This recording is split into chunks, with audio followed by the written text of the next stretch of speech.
super handy. I actually made one, and I have it in my apartment, and I use it.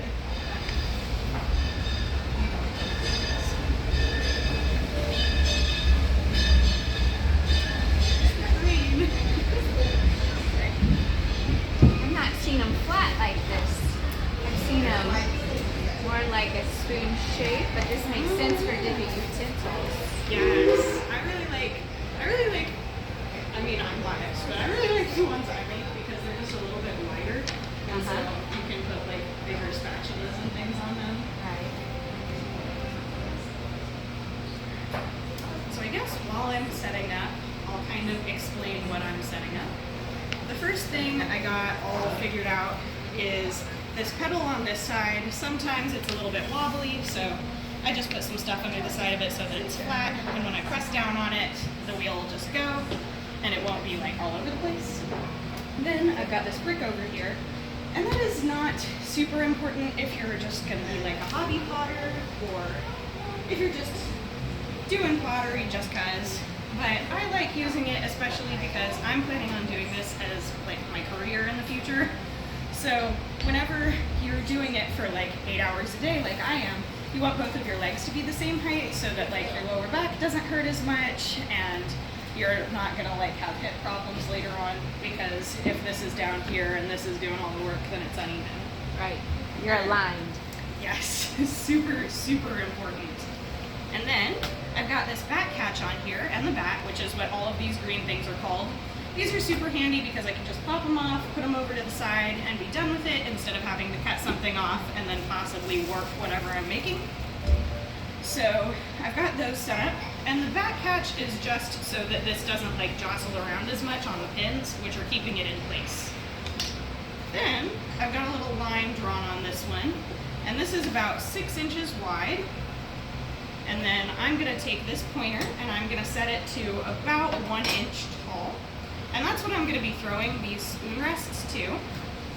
The pointer is super handy, especially whenever you're making stuff production like we are here, because you're gonna be making a lot more, and you don't wanna have to like pick up a measuring stick and check each time, or we also use calipers, but that's more for like making lids and things that are a little bit harder to just take off and mess with.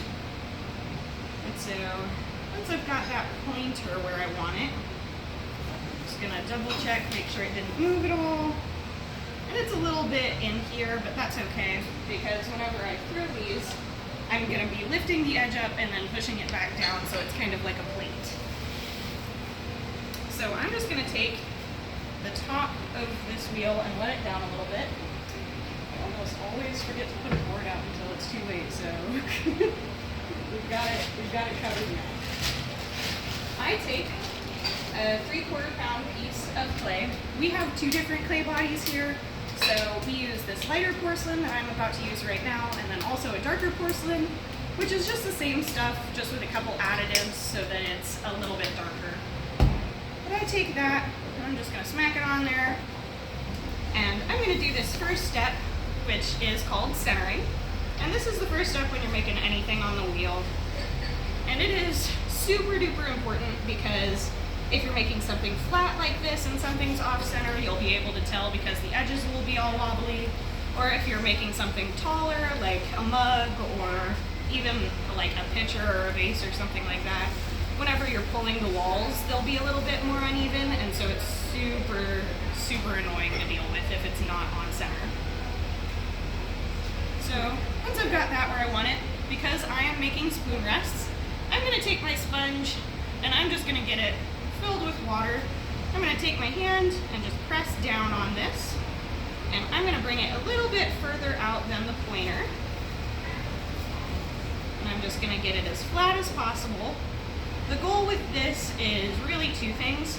It's getting this so that it's the same thickness in the center as it is on the edge. And then it's also compressing it, which is super duper important, because whenever stuff dries, the outside will dry a little bit faster than the inside. And so if it's not compressed like fully or really well, it's more likely to crack. And we dry everything here really quickly, so the more compressed it is, the better. So then I just come in here with this flat silicone rib. I'm just keeping it flat there. And this is actually my favorite step. If you blink, you'll miss it. But you take this and we just add little spirals. Cool. Just something that makes them a little bit more interesting. And then I come in here and I'm gonna use this at an angle. And I am just gonna press underneath and bring it up to the pointer there. The goal is to get it as close to that pointer without touching, and once you have like not everyone throws to the same spot on the pointer. Like some people will go inside it, some people will go right outside of it. I like to go in the middle there. And then, once I've got that where I want it, I just come in here and I'm gonna put one of my fingers down so that whenever I push this edge down, it won't flatten too much. It'll just go to the point I want it. And so I just do some final touches, making that look how I want it to. And then I get as much of the moisture out as possible. And that's for the same reason as you compress stuff, is just making sure things won't crack whenever you're drying them so quickly.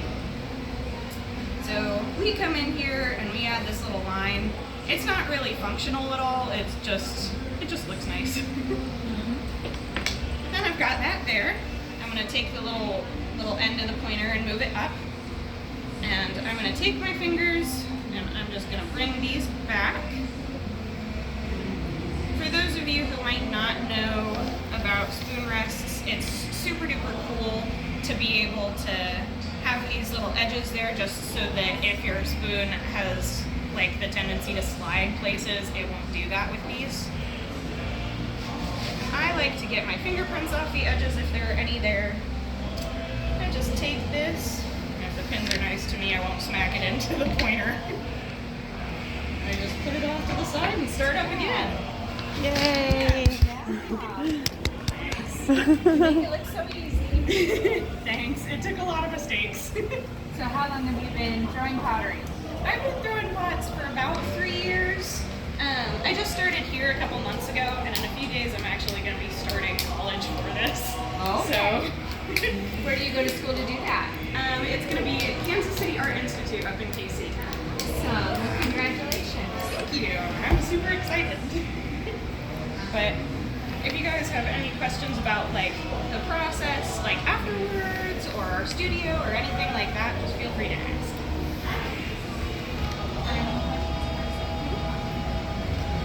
And it's all good if you don't also. Some people just like watching. So I don't understand, like when you put your hand down, like mine doesn't seem to be flat like yours. Mhm. Mine, so, you know, that process right there enamored me because I'm like, if I were to do that, it would not be flat. Yes, I definitely understand. But at the very beginning of everything, I really struggled with that too. One trick that they really helped me out with here with that was, it'll be really annoying the first couple of times, but just like cutting everything in half and seeing where they start to slope, or like putting your hand against it and seeing what might be happening. Like whenever I flatten it down, I'll angle my hand a little bit so that instead of like this rounded part, it's like a little bit more flat. I see. Yeah. That makes sense. Yeah. It's something It's that an I like. optical illusion because when I'm looking at it, it looks like you're going like this, but Right. you are slanted. Yeah. It's definitely something I didn't even think about before I started working here. And then sometimes it'll have like a little point like that, and just taking like a second to adjust, and then maybe even like stepping back and being like, okay, where is everything? Uh-huh.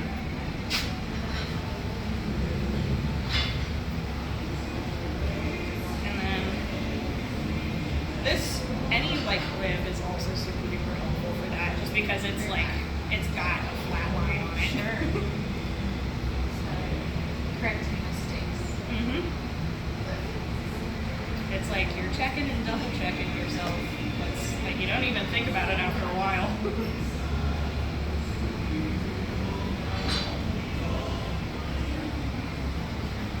And then I promise this isn't just some weirdo, this is my mom. Hi, Mom. Hi. She got that this isn't a weirdo on there for you. didn't she? Yeah. She failed to mention her presidential scholarship. Aw. That's what you embarrassed me. Well, I don't need. Yeah, it's awesome. Good for Yeah. you. Thank you. You've obviously worked hard prior to this to Yes. get that. So you should let your mom be proud of you. Yeah, it's very amazing to me that she's going to school to become an artist, like an actual like her goal is art professor someday. Wonderful. She's already got a jump on a lot of professors who don't demonstrate until they get out into the schools. But she's going to be demonstrating every summer here. So are you from the area? Yeah, we're from Springfield. Oh, so are we. Oh, okay. Oh, nice. Yeah, she went to Kickapoo. So what year did you graduate? Just this year. Just this year, Yeah. okay. I have 5 kids, and I have one daughter, 4 boys, but my daughter's going to MS, so she graduated the year before you. Oh, that's So super cool. she's an artist too, but more in like painting acrylics. So we've watched demonstrations, and it's quite a talent. So Absolutely. and you know what? I think this is mesmerizing for a lot of people. Yeah. And it can be a healing therapy. Yes. You know, honestly, you're working with your hands. And a friend of mine does this, and she is a Christian, and so she does like women's retreats, and she likens our relationship with our maker, with being a maker. You know, Yeah. and it's quite touching. So Yeah. That is definitely something. I love it when people have that like personal connection to it. and I don't know, is your daughter an art major? Like, is she just enjoys it? so this is, she would have loved to have been, but she didn't think she could support herself. You know. Yeah, that's And so her dad, who is a finance businessman, Yeah. encouraged her away from it, honestly. yeah. Because she wants to be a strong, independent woman. Right, well, right. Okay, and I'm not saying that an artist can't make Yes. it, but I am just saying that she has hobbies, like she has a horse that's very expensive, and if she's going to be able to support that and herself, she needs to have a career that is for certain to be Right. able to support those hobbies. Right. So that's why her dad's a realist. I'm more of a, I think if that's your passion, you should pursue it person. Yeah. But I guess that's why you have a yin and a yang in a Yeah. relationship. You just have to find a way to make it so that it makes money. Like Yes. do it so that you can make a living at it. I've got a son, her brother, who's also an artist, and he just landed a position at Epic, the one that makes Fortnite. Oh yes, He's an artist, so that he is does. super cool. He just I think got it's the funny, job. He told us both yesterday. Yeah, he just got the job offer yesterday. So he's going to be working for Epic, and he'll be working on Fortnite. He does the background and the little Yep. textures and stuff that you Yes. see in the video games. Isn't that cool, Carson? So, and her, See, there's artists behind yeah. all those things, and we don't think about it, but it's true. yeah, there's all kinds of artists in the world. You just got to find a way, if you're an artist, to make a living Right. at it. Yep. That's my favorite part right there. Yeah, that's whenever. It's like it changes personality in like 0.2 seconds. Yeah. It's like sometimes people like blink and then they'll be like, How did you do that? When did that What happen? happened? I always tended to do it too slowly, so mine were super thin spirals. But I like the way you did that quickly. you just gotta be confident. Get in there and go out. Well, I wish you great success in your next endeavors, but you've already proved a lot. Yeah. It's apparent, so good for you. Well, thank you. Good for you, Mama. Oh, thank you. Thank you. I'm very proud of her. You should be. Thank you. Nice to see you guys. Hello. Hi. If you guys have any questions at all, like about the process or our studio or anything like that, just feel free to ask. Okay. What of the things in here do you guys make? So we make about 80% of everything in here. Wow. Yeah. If we haven't made it, it's either gonna have like a name tag in front of it, like those two shelves over there, or it'll have like a specific style that you'll be able to recognize, like these pieces over here. Oh, right. Yeah. And so those will like have tags that'll tell you who made them. But those are all people in the area we've commissioned to make stuff in their style. Oh, all right. Yeah. Cool. Very cool. So, yeah, wow, so you guys make a lot of stuff. Yes. Cool. It is definitely, it's super interesting. It's a cricket house. I love the cricket houses. Did they have? My niece has a toad house. Oh, one of the totabodes? Yeah, something like this, I think. Wow, you've already made 3 in 15 minutes. Watch, she's gonna start from scratch. 5 minutes per spoon rest. She's making these. Oh yeah, these are. I saw the little ones, but these are better. These are cool. These There will you hold go. spatulas too. Yeah, these are neat. Yeah. This is my mom. Yeah, I have. This is the first time I've seen her doing this. I'm gonna send this on YouTube to Grandma since she couldn't come today. But the goal is to make 16 of these by the end of the hour. Usually it'll go a little bit faster, especially like depending on the amount of people are here and how many questions are being asked. But I really prefer it whenever people are talking and asking questions and stuff, because sometimes there'll just be like awkward silence. How do you guys glaze them? So these ones are going to go, I guess it probably will just be a little bit easier to describe the life cycle of these ones right here. These are going to dry for about a day, and then I'm going to trim them so that the bottom is a little bit more rounded. And then after that, they're going to go into what's called a bisque firing. They come out of there, and we dip them in glazes that we mix here. We have, our studio is just downstairs, and so we do all of the, like, we do the throwing of the pieces, and then the glazing it, and then all of the firings and everything here. But after they get dipped in that glaze, they go into what's called a glaze firing. We use a gas kiln, and we fire everything to cone 10, which is really just a fancy way of saying they'll get up to about 2,400 some odd degrees. So they get pretty hot up in there. And then after that, they come out of that kiln looking just like these ones.